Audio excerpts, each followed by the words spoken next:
আসসালামু আলাইকুম, সবাই কেমন আছেন? আশা করি সবাই আলহামদুলিল্লাহ ভালো আছেন। বন্ধুরা, দেখতে পাচ্ছেন আমাদের দ্বিতীয় তলার ছাদের কলাম ঢালাই চলতেছে।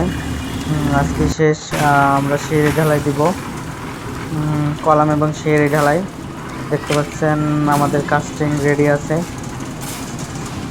আমরা সিঁড়ি ঢালাই দিচ্ছি। এর আগের পর্বে দেখছেন আপনারা কিভাবে সিঁড়ির রড বান্ডিং করছি। এই পর্বে দেখতেছেন আমরা কিভাবে সিঁড়ি ঢালাই করতেছি। এই সিঁড়ির থিকনেস হচ্ছে আমাদের 120 মিলিমিটার। এই যে দেখতে পাচ্ছেন, সরি, সিঁড়ির ঢালাই হচ্ছে 150 মিলিমিটার, আদারওয়াইজ 6 ইঞ্চি করে।